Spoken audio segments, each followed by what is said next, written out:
Le 26 décembre. Marie dit « À beaucoup, déjà ravis dans les hauteurs du mysticisme, il a été donné de voir mon Saint-Fils enfant, de le serrer aussi sur leur cœur. Mais à peu, il a été donné de me voir, pendant que je prodiguais à son humanité les soins les plus tendres qu'une mère puisse donner à son nouveau-né. C'est une façon de faire entrer mon fidèle dans l'intimité la plus profonde de notre famille et de ma vie. C'est vous rendre toujours plus facile et plus parfait l'amour que vous devez à mon Jésus, dont vous pouvez admirer l'humilité, la délicatesse, la faiblesse du nouveau-né, et recevoir de sa petite bouche vagissante une des plus profondes leçons de sacrifice et de charité qu'il ait données durant sa vie terrestre. Maria, si tu réfléchis, j'ai parcouru à rebours le chemin des visions, de façon toute surnaturelle et donc différente de celle qu'aurait suivie un humain qui d'habitude commence par la chose la plus humble pour monter à la plus élevée, parce que son peu d'ardeur ne lui permet pas de voler à de grandes et subites hauteurs. Moi, au contraire, parce que je sais que vos sens ont besoin du grandiose pour être fascinés, j'ai suivi une autre voie, la mienne. J'ai attiré et conquis ton attention spirituelle avec des visions de glorieuse beauté, puis, quand j'ai vu que tu étais prise et amoureuse de moi, je t'ai préparée à recevoir l'enseignement des plus intimes connaissances de ta mère et des plus profondes leçons de ma vie et de celle de mon enfant. Les leçons de base sur l'humilité, antidote au venin de Lucifer, qui depuis Adam vous nuit tant et vous détourne de la voie de Dieu. Je te suis apparue par la bonté de mon Fils, porteuse de l'Eucharistie vivante, puis mère du Sauveur, et enfin élevée au ciel. Et après ces visions silencieuses de lumière et de joie qui, telles de célestes filets, t'ont encerclée et amenée à moi, je t'ai instruite. Si ton âme s'était révoltée contre ce doux filet à cause de sa pesanteur spirituelle, je t'aurais laissé, mais tu t'en es enveloppé, faisant ta joie de ces visions, ton désir, ton incitation à faire toujours mieux. Et alors, après la reine, je t'ai montré la maman, pour te consoler, toi qui n'avais plus de maman, pour t'élever à mon humilité, pour te ravir dans ma joie. Je viens toujours au bon moment, je t'aimais depuis toujours, mais je t'ai demandé à Jésus, quand j'ai lu dans la pensée de Dieu, que bientôt tu n'aurais plus de mère.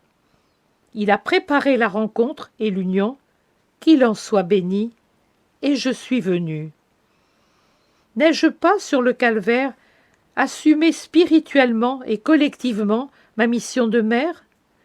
Comme je vous ai pris dans la personne de Jean, vous les orphelins du Christ, vous, de cette Église naissante, restés sans son parent, ainsi je vous prends quand vous restez orphelins de père et de mère.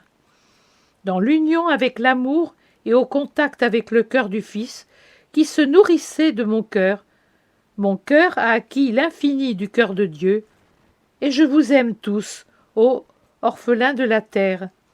Et pourvu que vous le vouliez, je vous donne mon bras comme soutien, mon épaule comme appui, mon sein pour vous reposer, mon cœur pour vous aimer. Et s'il n'est pas donné à tous, non par ma volonté, mais par leur insuffisance, de sentir mon étreinte avec la sensibilité d'une chair désormais devenue presque esprit, par l'amour qui l'affine, je suis près de tous mes enfants qui pleurent parce qu'ils n'ont plus de mère. Dis-le à ceux qui pleurent, dis-leur qu'ils croient en moi, non seulement comme reine déifiée, mais comme vraie femme à qui la tendresse maternelle n'est point inconnue. Dis-leur de m'appeler auprès de leurs pleurs par le plus aimé des noms, celui que j'eus du Fils, de son enfance à son ascension au ciel et au-delà. Maman, je serai la maman. Vois-tu comme il est beau, mon enfant? Comprends-tu pourquoi toute représentation n'a plus de valeur et de lumière pour toi? Tu vois ma maternité nue et sublime, comme elle le fut, délicate comme une rose née dans un paysage d'hiver enneigé, pure comme une aube d'avril, sainte comme un cri d'ange, humble comme elle devait l'être pour être celle du vainqueur de l'orgueil éternel. Tu ne peux retenir ces paroles qui te sont étrangères. Je pourrais te les enseigner, mais je ne veux pas le faire. Tu ne les comprendrais pas de toute façon, et elles ne serviraient qu'à la curiosité scientifique des profanateurs du mystère. Garde-en l'harmonie dans ton cœur, comme le son lumineux d'une rivière de perles, et continue d'être une adoratrice. Je suis avec toi.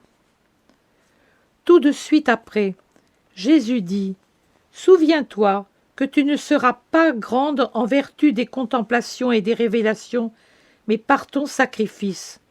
C'est Dieu qui t'accorde les premières, non pour ton mérite, mais par son infinie bonté. Le second est la fleur de ton esprit, et c'est lui qui est méritoire à mes yeux.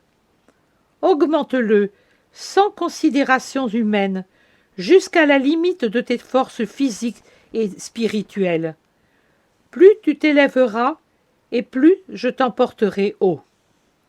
Et ne crains rien, et ne t'afflige pas si l'intérieur transparaît à l'extérieur.